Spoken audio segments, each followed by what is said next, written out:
¿Qué sucede cuando el narcisista, esta criatura que ha dedicado su vida a construir un monumento a una persona imaginaria, finalmente se queda sin materiales de construcción? Cuando la multitud se va a casa, ¿qué sucede? Puede parecer que se aleja con gracia. Eso es incorrecto. Es increíblemente incorrecto. La desaparición de un narcisista difícilmente es un atardecer pacífico. Es la desintegración catastrófica de un universo falso. Sin duda, es un universo, toda una cosmología construida a partir de los materiales crudos de la admiración, el terror y la atención de otras personas. El problema de los mundos basados en mentiras es que son inherentemente inestables. Necesitan cuidado continuo, nutrición y validación externa. Y cuando esa afirmación deja de fluir, ves algo que haría estremecerse al propio Dante. Verás, la identidad de un narcisista es un espectáculo, una colección cuidadosamente elegida de reflejos en los ojos de los demás, en lugar de un verdadero yo. Es una monarquía cuyo tesoro está lleno del dinero del miedo, la envidia y la admiración en lugar de oro. Cada conversación es un intercambio. Cada conexión es un contrato que queda inscrito en la autoestima de la víctima. No están en una relación, compran cosas y eventualmente se desmorona, igual que cualquier monarquía basada en la explotación y el saqueo. Considera esto. Piensa en un intérprete mayor que ha estado en el mismo papel durante tanto tiempo, que ya no puede distinguir entre él mismo y el personaje. Durante décadas, han interpretado al monarca, al héroe y al genio. Su piel ahora es el disfraz. Sus pensamientos se han convertido en el guión. Su oxígeno ahora es el aplauso. Sin embargo, envejecer es el peor miedo de un actor de método.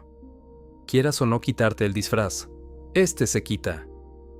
Una vez fascinada la audiencia con la actuación, de repente percibe algo diferente. Notan que el maquillaje se está desmoronando. Presencian los decorados, desintegrándose. Debajo de la fachada, ven al individuo débil y necesitado.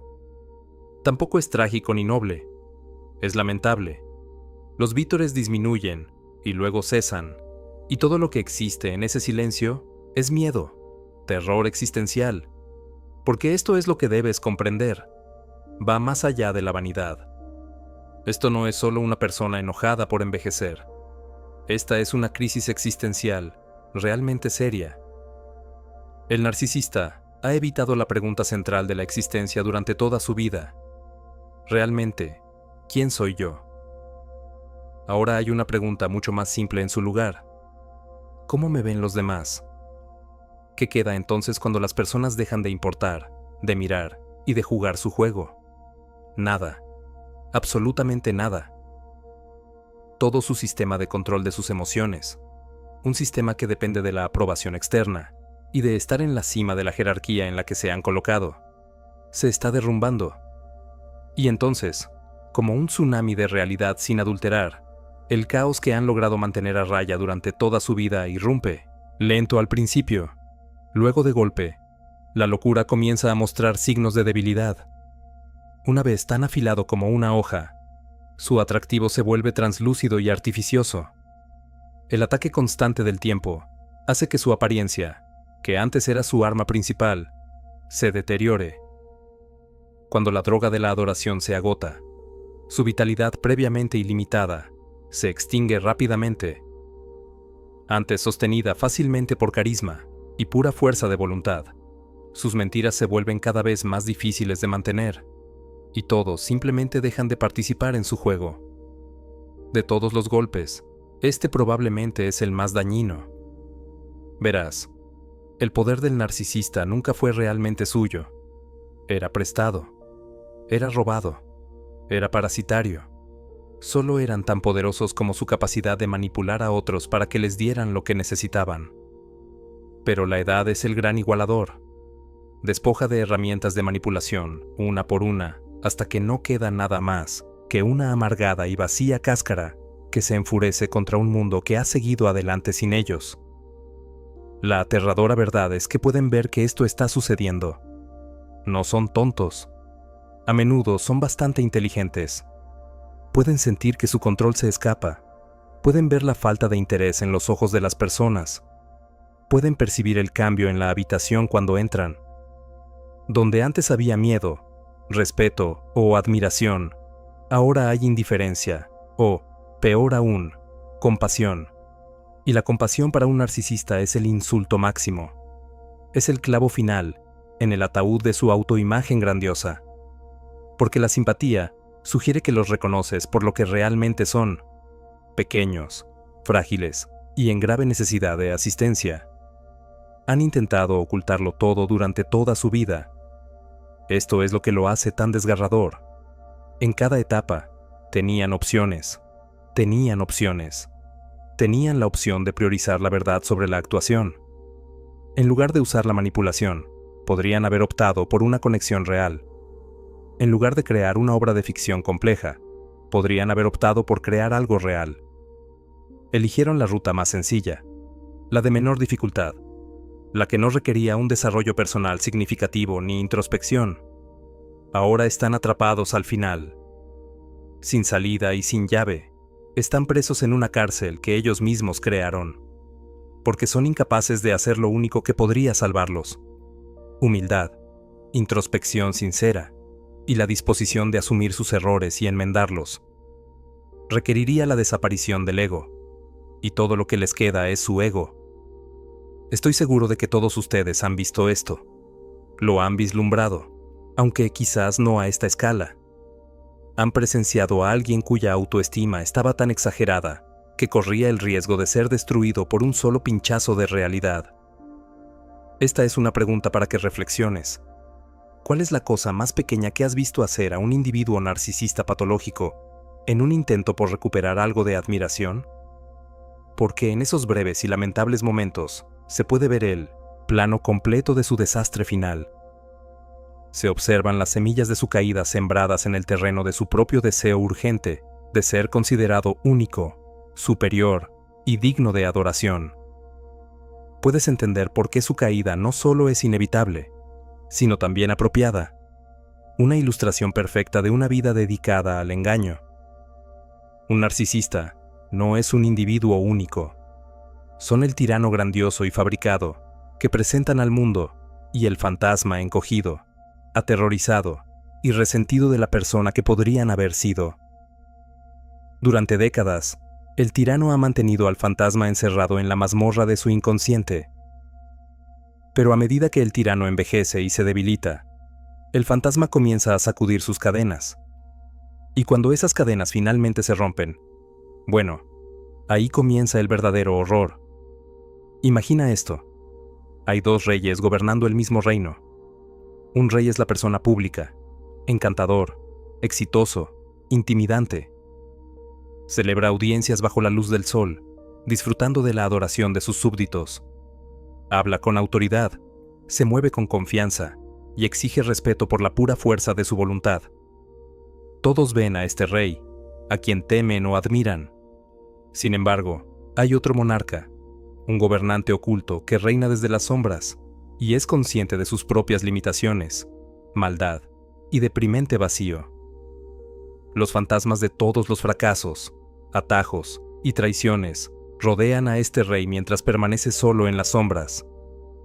Desprecia al mundo por no reconocer su grandeza, pero se desprecia aún más a sí mismo, ya que sabe que todo es una mentira. Similar a como un vampiro se alimenta de sangre, el rey público prospera gracias a la aprobación. La ilusión se mantiene con cada acto de obediencia de los que lo rodean, cada momento de miedo en los ojos de alguien y cada elogio. Sin embargo, el rey secreto se alimenta de algo muy distinto. Prosperan gracias a la amargura. Se nutren de la dolorosa realización de que todo es falso, inmerecido y basado en deshonestidad y manipulación. Estos dos monarcas habitan reinos distintos durante la mayor parte de sus vidas. Décadas de sistemas defensivos psicológicos han fortalecido las barreras que los separan. Razonamiento, proyección y negación. El rey secreto está preso detrás de estos muros. El monarca público se convence a sí mismo de que él es la única realidad, y que los murmullos que provienen de la prisión son realmente los murmullos envidiosos de criaturas inferiores. Pero el mayor quebrantador de muros es envejecer. Las murallas comienzan a caer a medida que la autoridad del rey público disminuye y su capacidad para exigir respeto y atención se debilita. Los murmullos del fantasma se vuelven más audibles para el narcisista. Cada contratiempo ha sido explicado. Cada persona que han dañado y cada oportunidad que han perdido debido a su egocéntrica autoimagen. Esto no es simplemente recuerdo, es inquietante. El fantasma de la persona que podrían haber sido si hubieran optado por la realidad en lugar del espectáculo comienza a emerger. Y este fantasma está furioso. Se enfurece por el desperdicio. Se ofende por las mentiras. Furioso por décadas de vida real perdidas en el altar de la aceptación. Verás, esta es la manifestación más severa de lo que Jung llamó la sombra, los aspectos reprimidos y negados de la personalidad. Sin embargo, la relación entre el narcisista y su sombra es especialmente desastrosa. La mayoría de las personas tienen algún potencial de introspección y desarrollo personal, así como conciencia de su lado oscuro. El narcisista no.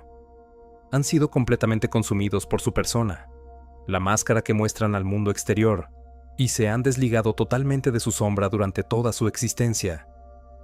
Sin embargo, esto es lo que realmente lo hace trágico. Su sombra es más que su lado malo. Si hubieran priorizado la autenticidad sobre la actuación, podrían haberlo sido todo. Si hubieran estado dispuestos a ser vulnerables, podrían haber desarrollado relaciones reales. Esta es la tarea importante que podrían haber cumplido si no hubieran estado tan preocupados por lucir bien. Si hubieran estado dispuestos a renunciar a la actuación, podrían haber dado y recibido ese amor. Perder la admiración es solo un aspecto de la agonía de la vejez. Es la aterradora realización de que su vida no fue realmente suya. Por un reino de elogios, entregaron sus almas. Actualmente no tienen ninguna. Nunca descubrieron quiénes eran realmente, ya que pasaron tanto tiempo actuando como otra persona. Y como el remordimiento es completo, esta realización provoca un gran sufrimiento. Imagina pasar 70 años construyendo un palacio magnífico solo para darte cuenta de que lo edificaste sobre arena movediza. Imagina dedicar toda tu existencia a perfeccionar una actuación solo para descubrir que la obra en la que has actuado es una tragedia y que no eres el héroe, eres el villano. El dolor psicológico de este reconocimiento es indescriptible.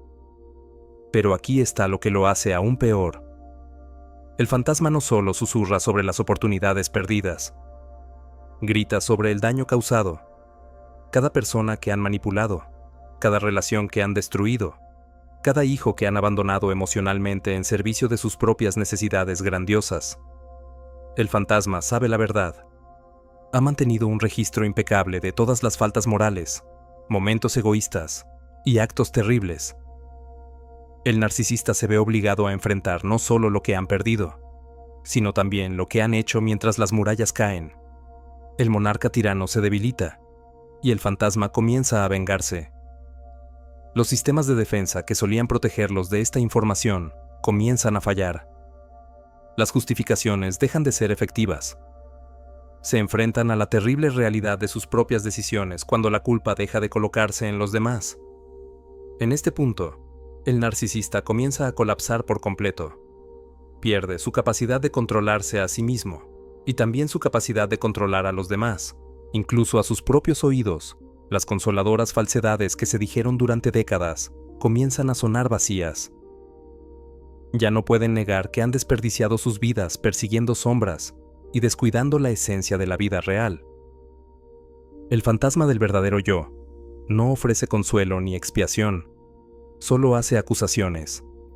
Ilustra lo que podrían haber sido si hubieran optado por la valentía en lugar de la actuación, la honestidad sobre el espectáculo y la conexión sincera sobre el engaño. Es una comparación devastadora. Visualizan la vida genuina que podrían haber llevado, las conexiones genuinas que podrían haber hecho y el impacto significativo que podrían haber dejado. Sin embargo, es demasiado tarde. El déspota ha estado en el poder durante demasiado tiempo. El reino está en ruinas. Los súbditos se han ido. Además, el fantasma ya no se conforma con permanecer en silencio. Insiste en ser escuchado. Necesita ser reconocido. Por las décadas de encarcelamiento, merece justicia. Este es el comienzo del fin para el narcisista. La guerra civil entre el falso yo y el verdadero yo ha comenzado, y solo puede haber un vencedor. Pero para cuando esta guerra empieza, ambos lados ya han perdido.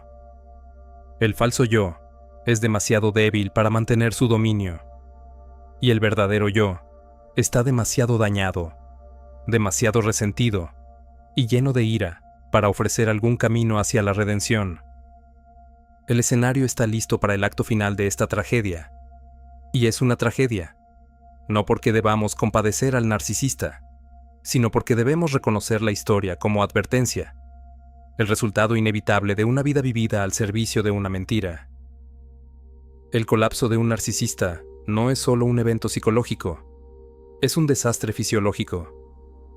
Su cuerpo, que sirvió como su arma principal y emblema de autoridad, se convierte en su último y más cercano traidor. El cuerpo solo puede tolerar mentiras durante cierto tiempo, antes de empezar a luchar contra la tiranía del falso yo. Así que cuando digo traidor, lo digo literalmente. ¿Quieres saber qué ocurre? Permíteme explicarte el hipotálamo. Esta pequeña estructura, del tamaño de una almendra, se encuentra en la base del cerebro y regula todos los aspectos de tu vida. Este centro de control cerebral maneja tus hormonas, la reacción al estrés, el apetito y el sueño. Está diseñado para mantener la homeostasis y mantener tu sistema en equilibrio. Pero, ¿qué sucede cuando alguien pasa toda su vida en un estado de ansiedad por actuación constante, manejando permanentemente su imagen, suprimiendo su ira y defendiendo su construcción falsa frente a la realidad?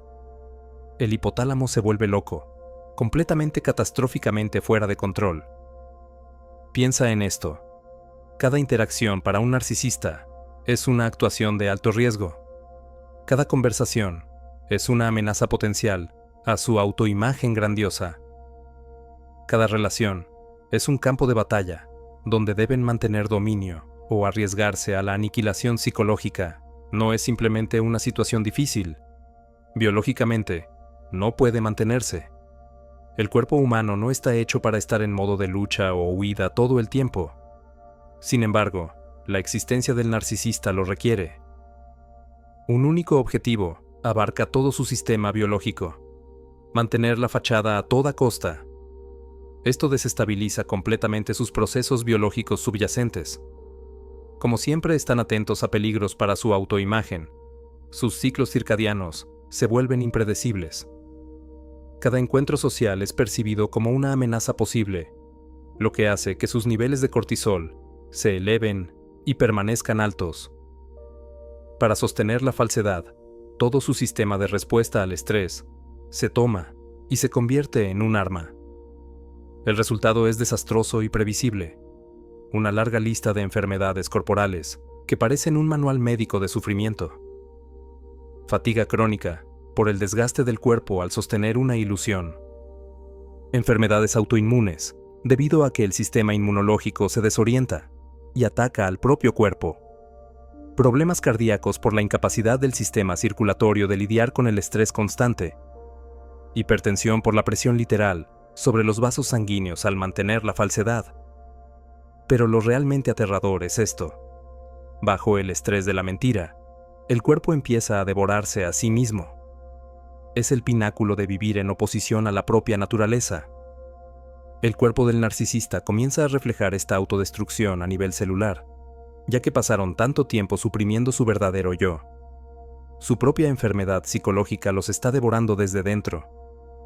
Además, el narcisista enfrenta la dependencia, lo que les asusta más que la propia muerte, ya que su cuerpo se deteriora y su principal instrumento de control y manipulación empieza a fallar. Nada es más aterrador que necesitar ayuda para alguien cuya identidad fue creada en torno a ser superior a los demás, y cuya vida entera se basó en proyectar poder e independencia. entra el personal médico, enfermeras y familiares, que lo ven como un paciente enfermo que necesita cuidado, en lugar de un dios a ser adorado, o un déspota a temer. Este es el pináculo del daño narcisista. Cada mano que ayuda sirve como recordatorio de su impotencia. Cada medicamento representa su deterioro. Su arrogante autoimagen se despoja con cada procedimiento médico, lo cual es una humillación. Su sudario es la bata del hospital. La silla de ruedas se convierte en su trono derrotado. Su voz, previamente poderosa, es silenciada por la mascarilla de oxígeno. Ahora se ven obligados a enfrentar su mortalidad de la manera más personal e indiscutible, imaginable. Después de pasar toda su vida intentando ser percibidos como invencibles. Pero hay más en la historia que solo el deterioro físico. Cómo esta humillación retroalimenta su estado psicológico es donde se encuentra la verdadera destrucción. Recuerda que la proyección de poder y la afirmación externa son la base de todo el sistema emocional del narcisista. La base psicológica de su existencia colapsa cuando la enfermedad le arrebata su poder y lo hace depender de otros para cubrir sus necesidades más básicas. La furia que sigue es indescriptible, es más que ira. Es una rabia cósmica dirigida a la esencia misma de la vida. ¿Cómo se atreve el cosmos a mostrarles que son mortales? Después de tantos años de dedicación, ¿cómo se atreve su cuerpo a abandonarlos? ¿Cómo se atreven a ser vistos en este estado frágil por otros? Su salud restante se corroe y su declive se acelera a medida que la ira los consume como ácido. Esto produce un ciclo de retroalimentación violento que, de no ser tan terrible, sería casi humorístico. Se enferman más debido al estrés de ser percibidos como débiles. Se vuelven más dependientes debido a la enfermedad. Su enojo se intensifica por la necesidad. Sus niveles de estrés aumentan como resultado del enojo y continúa descendiendo hacia un pozo de agonía mental y corporal. Sin embargo, lo que realmente lo hace infernal es que no pueden morir con dignidad. Una persona con verdadero carácter puede afrontar la enfermedad y la muerte con dignidad, encontrando propósito en su dolor, apoyo en sus relaciones y dejando un legado de sabiduría y amor. Ninguno de estos recursos está disponible para el narcisista. Han dedicado toda su vida a levantar muros en lugar de puentes, a obtener poder en lugar de amor y a infundir miedo en lugar de respeto.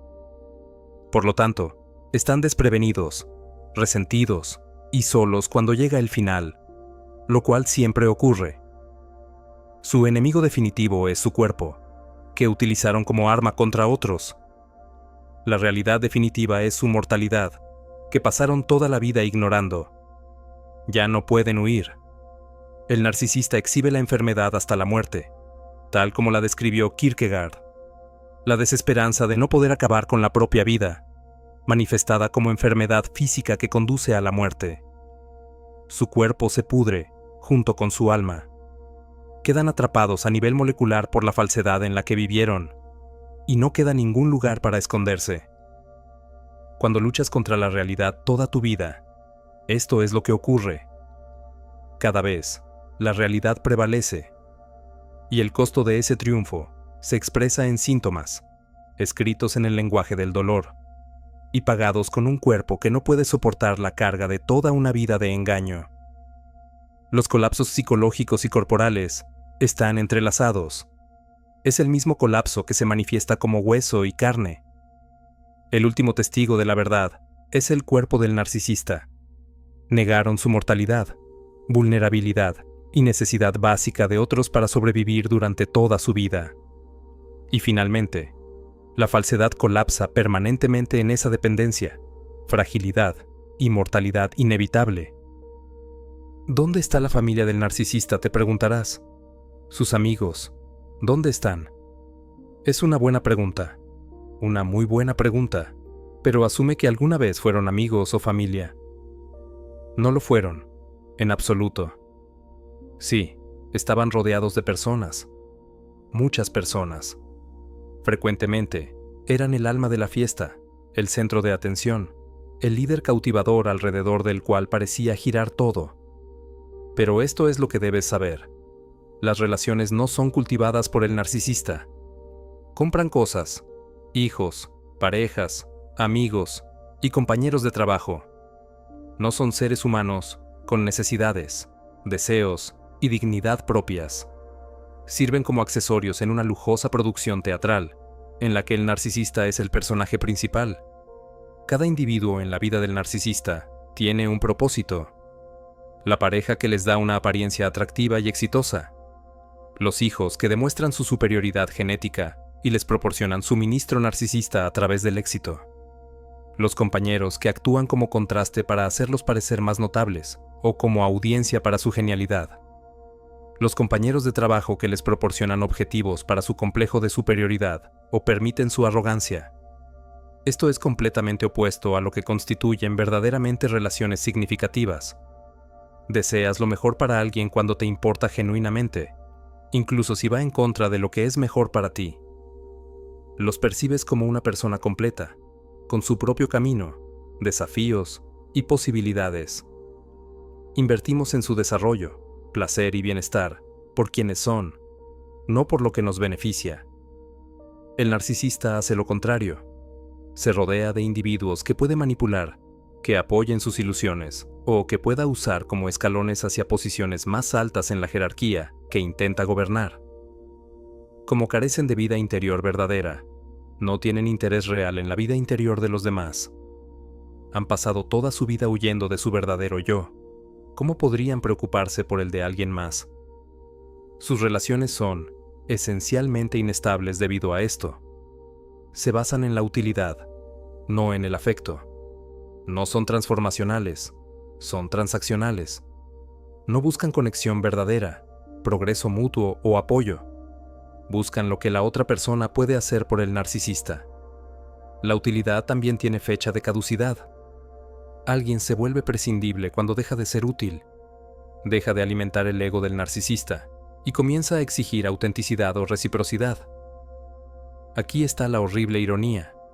El narcisista se da cuenta de que sus relaciones son tan insignificantes como su propia autoimagen a medida que envejecen y disminuye su capacidad de ayudar a los demás. Las personas que se sintieron atraídas por su carisma y poder se alejan, y los facilitadores que antes fomentaban su grandiosidad buscan otros anfitriones a quienes enganchar. Cuando ese poder disminuye, los amigos que se reían de sus chistes y concordaban con sus opiniones revelan que eran meros oportunistas, esperando una mejor oportunidad. Los hijos. Los hijos soportan la carga más pesada. Pasaron toda su vida siendo tratados, no como individuos con necesidades y sueños propios, sino como extensiones del ego narcisista de sus padres. Fueron elogiados cuando hacían que su padre luciera bien y criticados cuando no alcanzaban estándares imposibles. Fueron usados como armas en conflictos matrimoniales, como trofeos para mostrar a otros, como proyectos a manejar, no como personas a amar. ¿Y qué ocurre con estos hijos al crecer? Si tienen suerte, eventualmente reconocen la toxicidad de la relación y crean distancia para salvar su bienestar psicológico. Van a terapia, establecen límites y aprenden a formar vínculos saludables con personas que los ven como más que recursos egocéntricos. Rompen el ciclo. Sin embargo, romperlo implica alejarse del narcisista que los crió. Si no tienen suerte, se convierten en narcisistas, continuando el hábito de vampirismo emocional que aprendieron en casa, o convirtiéndose en víctimas de por vida, que buscan aceptación de quienes son incapaces de amar genuinamente. En cualquier caso, están perdidos para el narcisista como fuentes de conexión genuina, ya que éste nunca buscó conexión genuina desde un inicio. Para los individuos saludables, el entorno social funciona como un sistema de retroalimentación. Es una red compleja de preocupación genuina, significado compartido y apoyo mutuo. Es la única fuente de identidad, autoestima y control emocional del narcisista. Su realidad deja de existir cuando esa retroalimentación termina y el mundo social deja de reaccionar ante él con la mezcla de terror y adoración a la que estaba acostumbrado. Se convierte en el anciano extraño y resentido en la esquina al que nadie quiere hablar, en lugar de ser el centro de atención de cada habitación. Pasa de ser reverenciado o temido a ser ignorado o evitado deliberadamente. Además, esta irrelevancia es un destino peor que la muerte, para alguien cuya identidad entera se basa en ser la persona más importante en cualquier ámbito. Es la confirmación de su mayor temor, que no son nada sin una audiencia, que toda su vida ha sido un espectáculo. Y cuando el espectáculo termina, lo único que queda es un espacio vacío donde debería haber alguien. El palacio que construyeron con la ayuda de otros se convierte en una prisión. El trono que edificaron a partir de la subyugación de los demás se convierte en una silla eléctrica. El reino que controlaron mediante intimidación y engaño se convierte en un desierto habitado por los fantasmas de relaciones que nunca existieron. Lo peor es que pueden ser testigos de cómo sucede. Son conscientes de los cambios en la dinámica social a su alrededor. Perciben que las reacciones de las personas hacia ellos han cambiado. Son capaces de detectar las pequeñas señales que indican un declive en su posición social. Sin embargo, carecen de los medios para evitarlo, careciendo de la capacidad para la vulnerabilidad y la reciprocidad necesarias para una conexión genuina, así como de habilidades auténticas para desarrollar relaciones. Se asemejan a un rey cuyos súbditos han huido, un líder cuyo ejército lo ha abandonado, o un intérprete cuyo público se ha ido. Aunque el teatro se vacía a su alrededor, ellos permanecen solos en el escenario, creyendo aún en su propia importancia y recitando sus líneas a asientos vacíos. La muerte social que precede a la muerte física es esta. Es la erradicación de los narcisistas de la sociedad humana, no mediante el destierro o el castigo, sino simplemente al darse cuenta de que son inútiles. Han vivido toda su vida robando a otros sin ofrecer nada genuino a cambio. La factura finalmente llega. Mucho antes de morir físicamente, mueren socialmente, rodeados por el eco vacío de su propia voz en los pasillos desiertos de los vínculos que nunca establecieron de verdad. La mente de un narcisista es un bastión de defensas, explicaciones e historia alterada. Es un aparato cognitivo increíblemente sofisticado, creado específicamente para proteger el delicado ego del embate de la realidad.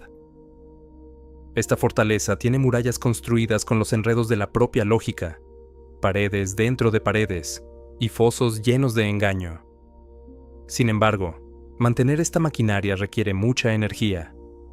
Además, la energía se agota en la vejez a medida que el cuerpo se deteriora y la esfera social los abandona. Aunque pueda parecer a simple vista, lo que sigue no es demencia clínica. Es mucho más aterrador y específico. Un colapso de su propia historia. Sus mentiras durante décadas comienzan a contradecirse entre sí. Sus recuerdos reprimidos comienzan a emerger, no deseados y no invitados. Se vuelve imposible realizar las acrobacias mentales necesarias para sostener su ficción. El narcisista ha escrito, dirigido y protagonizado su propia épica biográfica durante la mayor parte de su existencia. Cada contratiempo ha sido reinterpretado como una lección o atribuido a la incapacidad de otros. Cada logro ha sido exagerado. Han recreado cada conexión, presentándose como la víctima, el héroe o el genio malinterpretado. Han establecido una realidad paralela en la que son el personaje más importante en cada narrativa, siempre correctos y siempre justificados. Pero se requiere atención constante a los detalles para preservar este universo alternativo. Deben filtrar toda nueva información a través del campo de distorsión de su autoimagen. Para encajar en la historia, cada recuerdo debe ser alterado. Su concepto grandioso de sí mismos requiere que reinterpreten cada contacto. Aunque es un trabajo exigente, han tenido la resistencia mental para lograrlo la mayor parte de su vida. Ahora imagina qué sucede cuando ese entusiasmo comienza a decaer. Las paredes de la fortaleza empiezan a derrumbarse. Mentiras que antes eran sólidas persuasivas y genuinas, comienzan a contradecirse de maneras imposibles de ignorar. Pueden narrar una historia de una victoria pasada, pero omitir aspectos cruciales que inventaron para presentarse como el héroe. Pueden ser corregidos por alguien con una realidad incómoda, que ya no pueden disputar con su vigor anterior. Se vuelve intolerable experimentar disonancia cognitiva. El peso de sus propias contradicciones hace que su mente, que durante décadas realizó asombrosas hazañas de autoengaño, colapse. Comienzan a olvidar cuál versión de los hechos es la oficial. En el mismo discurso, a veces incluso en la misma línea, empiezan a contradecirse. Lo que hace esto especialmente aterrador es que son conscientes de lo que sucede en algún lugar profundo de su conciencia. Las paredes de la fortaleza comienzan a desmoronarse. Son conscientes de que la realidad que han pasado toda su vida evitando se acerca, y no pueden detenerlo. El narcisista se ve obligado a enfrentar la realidad sin adornos por primera vez, posiblemente en toda su vida adulta. La realidad sin pulir, sin adulterar, de su vida, no la meticulosamente arreglada en la que han vivido. Ven sus fracasos como fracasos, no como oportunidades de crecimiento, ni como culpa de otros. Ven su maldad como sus propias decisiones terribles, en lugar de respuestas necesarias o aceptables. Ven a los individuos a los que han dañado como seres humanos, cuyas vidas han perjudicado, en lugar de desafíos a superar o adversarios a vencer. Ven las posibilidades perdidas como el resultado de sus propias decisiones, no como prueba de que el mundo es injusto. Perciben su extravagante autoimagen como una mentira desesperada que han sostenido a un alto costo, en lugar de un reflejo de su valor real. Es imposible expresar el horror de esta realización. Imaginen vivir toda la vida pensando que son el protagonista de su propia historia, solo para descubrir que son el antagonista. Imaginen descubrir que son temidos y odiados mientras creían que eran queridos y respetados. Imaginen darse cuenta de que son promedio y dañinos, a pesar de pensar que son brillantes y exitosos. Esto es lo que lo hace tan desgarrador. Carecen de los recursos psicológicos necesarios para la introspección sincera y el arrepentimiento. Cuando se enfrentan a sus deficiencias y fracasos, las personas saludables pueden usar ese reconocimiento como punto de partida para el desarrollo personal. Pueden asumir sus errores, intentar enmendarlos y comprometerse a mejorar. Pueden transformar su dolor en entendimiento, sus errores en enseñanzas y sus remordimientos en inspiración para marcar la diferencia. Ninguno de estos recursos está disponible para el narcisista. Solo aprendieron a compararse con alguna visión idealizada o con alguien a quien sienten inferior.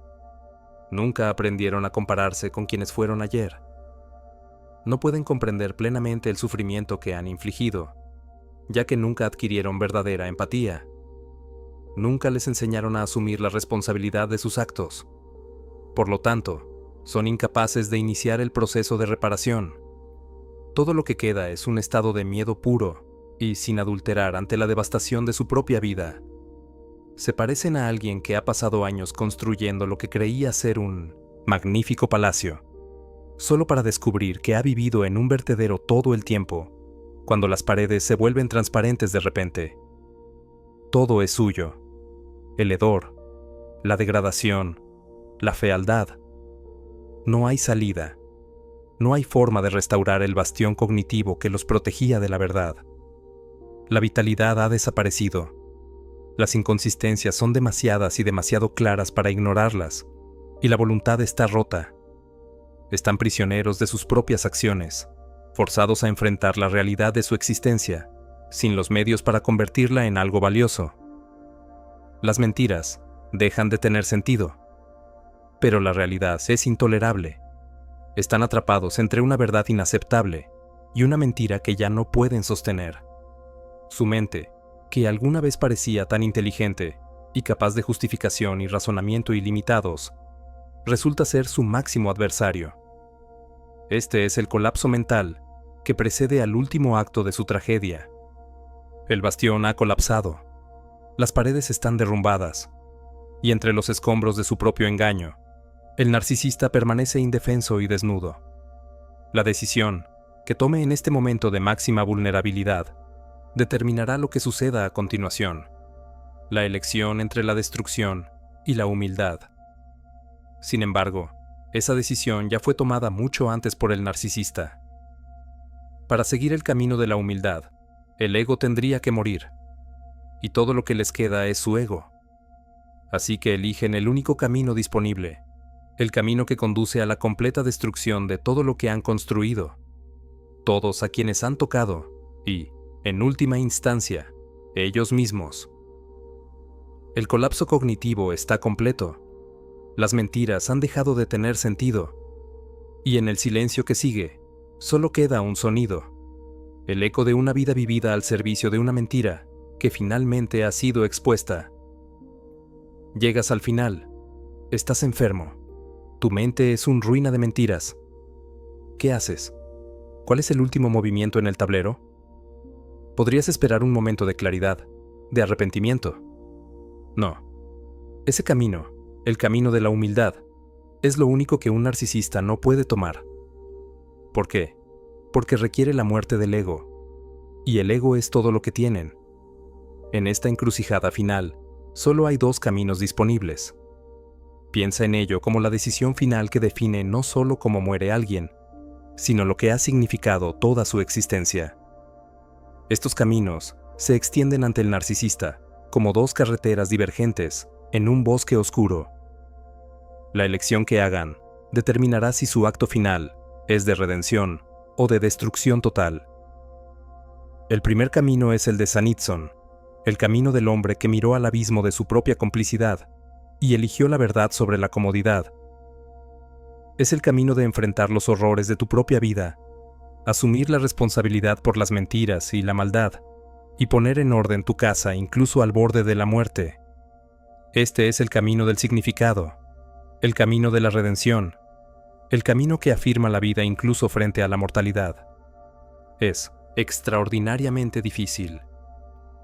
Requiere examinar de cerca a cada persona a la que has dañado, cada oportunidad que has perdido, y cada ocasión en la que pusiste tus propios intereses por delante de la verdad. Implica admitir que la maravillosa narrativa que te contaste sobre tu vida es falsa, y que la verdadera narrativa es de extrema codicia, desperdicio y crueldad. Implica reconocer que has sido el antagonista en la mayoría de las historias significativas. Aquí está el problema con esta ruta.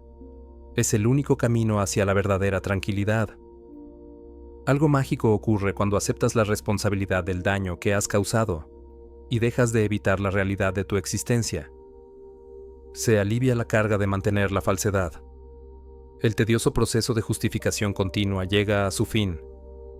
Encuentras algo mucho más valioso que el miedo o la alabanza. La conexión humana genuina basada en la verdad en lugar del engaño es posible.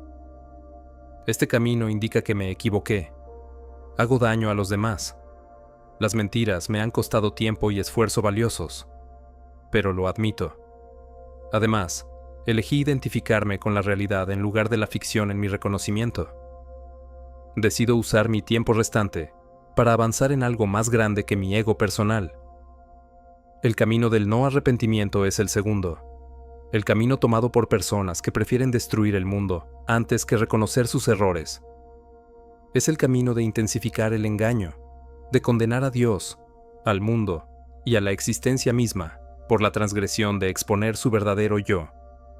Este es el camino hacia el nihilismo total, la amargura y el rencor. La segunda opción es la elegida por el narcisista. Dado que el ego es toda su identidad, no pueden destruirlo. Reconocer sus fallas significaría admitir que no son quienes dicen ser, y sería una muerte psíquica reconocerlo. En lugar de cambiar algo, deciden destruirlo todo. Este es el suicidio del alma, que puede o no tomar forma física. Es la decisión consciente de elegir la devastación sobre la posibilidad de salvación. Puede tomar muchas formas diferentes, cada una más terrible que la anterior. Aún así, muchas personas simplemente se retiran, se convierten en ejemplos vivientes de resentimiento, vacíos negros de sufrimiento que intentan arrastrar a todos a su desesperanza. Pasan sus últimos años demostrando que la vida es tan podrida e inútil como ellos. Cada conversación se convierte en una oportunidad para propagar cinismo. Cada encuentro se convierte en una oportunidad para mostrar que el amor es ingenuo, que el significado es ilusorio y que la esperanza es absurda. Se convierten en profetas nihilistas que difunden el mensaje de la falta de sentido a quien quiera escucharlos. Dicen, te lo dije, tanto con palabras como con hechos. La vida es dolorosa, y luego mueres. El amor es un engaño. El honor es una farsa. Al final, todo lo que aprecias se volverá contra ti. En su último acto, intentan convencer a otros de que la realidad es realmente el páramo que han creado. Sin embargo, algunos optan por un último acto espectacular y mucho más devastador. Deciden que serán el villano que destruye el planeta entero si no pueden ser el héroe. Esto puede tomar la forma de un suicidio literal, destinado a causar el mayor sufrimiento y caos a su familia. El objetivo no es poner fin a su sufrimiento, es hacer una declaración final y terrible sobre su importancia. Alternativamente, pueden intentar arruinar el futuro, las finanzas y la reputación de su familia. Pueden realizar acciones destinadas a destruir, revelar secretos para causar estragos, o ejecutar actos que dañen permanentemente a quienes entren en contacto con ellos. El mensaje es obvio. Seré recordado aunque no pueda ser amado. Seré temido si no soy admirado. Te controlaré por el trauma que dejo si no puedo controlarte en esta vida. Esta es la traición máxima al potencial mismo de significado, no solo a los demás. Deciden concluir su historia con un último acto de malevolencia que valida todas sus horribles creencias sobre el mundo y sobre sí mismos, en lugar de con redención, progreso o amor. Todos mueren, así que no son sus muertes lo trágico. La tristeza está en su decisión de terminar sus vidas manteniendo la ilusión de que son el centro del universo, que su sufrimiento es más importante que el de todos los demás, que el bienestar de cada individuo al que alguna vez dijeron amar es menos importante que su ego. Podrían haber tomado una decisión diferente. Tenían la opción de elegir la humildad incluso al final, después de una vida de engaños y mentiras. Tenían la oportunidad de reconocer sus errores, hacer las correcciones necesarias y alinearse con la realidad en lugar de la ficción. Tenían la oportunidad de convertir su dolor en conocimiento y su remordimiento en inspiración para cualquier bien que aún pudieran lograr. Pero no lo hacen. No pueden. El ego que ha sido su amo durante tanto tiempo no les permite reconocer su falsedad. Así que eligen la aniquilación de sí mismos, de sus relaciones, de su legado, de cualquier posibilidad de que su existencia haya contribuido positivamente al mundo. Así es como un narcisista termina su vida. No con un estallido, ni con un gemido, sino con un acto final de rencor que confirma el vacío de todo lo que alguna vez afirmaron representar. Eligen la destrucción sobre la redención, la venganza sobre la responsabilidad y la aniquilación sobre la aterradora posibilidad de existencia auténtica. Y en esa elección, revelan la verdad última sobre toda su existencia. Nunca se trató de amor, significado o conexión genuina. Siempre se trató de control, dominación y la necesidad desesperada de importar más que cualquier otra persona. Incluso en la muerte, eligen ser el centro de la historia, incluso si esa historia es de devastación y pérdida. ¿Por qué deberías preocuparte por esta historia tan desoladora y horripilante? No es para sentir lástima por él, narcisista. Dios te ayude si lo haces. Debes preocuparte porque el narcisista es una advertencia. Es una visión de lo que sucede cuando un ser humano abandona por completo el camino de la verdad. Es la máxima historia de advertencia escrita en el lenguaje de la vida desperdiciada y el sufrimiento insoportable. El narcisista representa el punto final de una manera particular de ser en el mundo, de manera que parece atractiva, incluso admirable. Parecen carismáticos, exitosos y seguros al principio. Parecen haber descubierto cómo obtener lo que desean de la vida y de los demás. Mientras todos los demás aún intentan descifrar las reglas, ellos parecen haber ganado el juego. Sin embargo, eso es una ilusión. La verdad es que han intercambiado su alma por la imagen de prosperidad. Han rechazado el significado profundo que surge de asumir voluntariamente una responsabilidad en favor de la alegría hueca de la admiración. En lugar de elegir la ruta desafiante de la existencia genuina, eligieron la ruta simple del desempeño. En su núcleo, la patología narcisista es un intento de evitar la responsabilidad y el peso de una vida significativa. La confusión y el dolor que trae la vida son demasiado para ellos. Como resultado, fabrican un mundo en el que no están sujetos a las mismas leyes que aplican a los demás. Crean un mundo en el que están en el centro, donde su comodidad es más importante que la realidad, y donde sus necesidades tienen prioridad sobre las de todos los demás. Sin embargo, esto es lo que no pudieron comprender. La vida duele. No es un comentario negativo, es una realidad básica. Buda lo sabía, los estoicos lo sabían.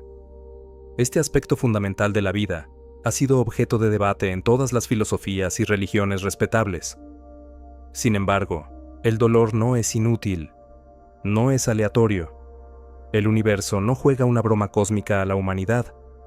El costo de la conciencia es la miseria. Es el precio de tener la capacidad de amar, desarrollarse y establecer relaciones interpersonales sinceras. El significado es posible gracias a ello. Además, la pregunta no es cómo prevenir el sufrimiento. Eso no es factible. La pregunta es, ¿qué lo hace soportable? ¿Qué hace que la existencia misma sea algo que valga la pena defender? La solución es sencilla, aunque no simple: la aceptación voluntaria de la responsabilidad. La búsqueda de un objetivo que hayas decidido que vale la pena. La decisión deliberada de cargar con una carga que te fortalezca y contribuya a algo más grande que tú mismo, justificando así el sufrimiento de la vida. El narcisista no puede lograr esto. Aceptar la responsabilidad requiere admitir que no eres el centro del universo, y ellos no pueden hacerlo voluntariamente. Requiere darse cuenta de que existen prioridades más allá de tu comodidad, disfrute y ego. Se necesita valor para actuar por la verdad en lugar de por la propia reputación. En cada oportunidad, el narcisista elige el camino opuesto. Priorizan la apariencia sobre la sustancia, la comodidad sobre el desarrollo y el placer sobre el propósito. Usan la mentira como piedra angular de su existencia. Luego se sorprenden cuando todo el edificio se derrumba. Las mismas cosas que podrían salvarlos: la verdad, la responsabilidad, la conexión real y el reconocimiento de sus propias limitaciones, son las que pasan toda su vida evitando. Sin embargo, tú tienes una opción. Puedes aprender de la suerte del narcisista. Cuando alguien prioriza el desempeño sobre la honestidad, puedes ver los resultados. Además, tienes otras opciones. Puedes construir tu arca. ¿Qué quiero decir con construir tu arca? Me refiero a construir una vida basada en la verdad en lugar de falsedades. Me refiero a decidir no huir hacia la ilusión de la propia grandiosidad, sino cargar con el peso de la verdadera existencia. Me refiero a asumir la responsabilidad voluntaria de tu comunidad, tu familia y tú mismo. No sabrás cómo responder a ti mismo. La brecha entre quién eres y quién has pretendido ser se volverá dolorosamente obvia, pero será real. Y la realidad, por incómoda que sea, es la única base sobre la que puedes construir algo significativo. Toma una carga. Encuentra algo que necesite ser reparado. Tu habitación, tus relaciones, tu comunidad, tu alma. Levanta el peso más pesado que puedas y aprende a sostenerlo correctamente. Ahí encontrarás tu fuerza. Ahí descubrirás de qué eres capaz. Ahí aprenderás la diferencia entre el orgullo vacío del narcisismo y la confianza ganada que surge del logro genuino. Pero aquí está la parte crucial. No asumas una carga porque te haga ver bien. No elijas un peso porque impresione a otros. Decide algo importante, algo que mejore un poco el mundo, algo que haga la vida menos dolorosa o más significativa. Haz de tu carga un sacrificio desinteresado por algo más grande que tú mismo. Establece un objetivo para ti. Ten una visión de vida tan convincente que haga que el sufrimiento de la vida valga la pena. Establece metas elevadas.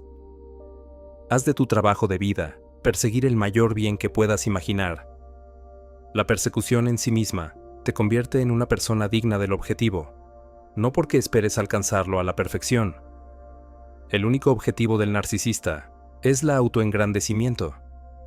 Como resultado, todo lo que logran es su propia desaparición. Tú puedes esforzarte por algo significativo, algo que perdure más allá de ti, algo que le dé propósito a tu sufrimiento, en lugar de solo ser desagradable. Esta es la cura para la enfermedad del narcisismo. Así es como construyes una vida resistente a las tormentas de la vida. En un mundo que con frecuencia parece carente de sentido, así es como le das propósito. Así es como te convences a ti mismo y a cualquier poder superior en el que creas del valor de tu existencia. Porque se niegan a crear algo genuino. Los narcisistas terminan sus vidas en un purgatorio frío e inútil de su propia invención. Prefirieron la actuación sobre el contenido, el espejismo sobre el oasis, la falsedad sobre la realidad. Tú puedes elegir hacer lo contrario.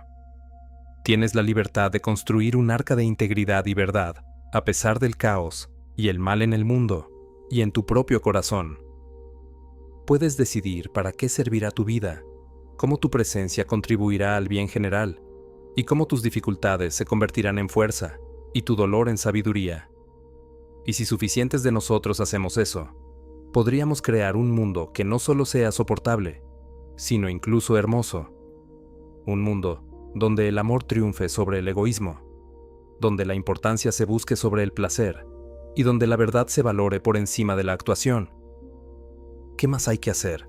De todos modos, la alternativa del narcisista es pasar la vida erigiendo un monumento a una persona inexistente, solo para verlo derrumbarse mientras mueres solo, resentido y completamente desprevenido ante la realidad de tu propia vida. Elige la verdad, elige la responsabilidad, elige un significado, construye tu arca.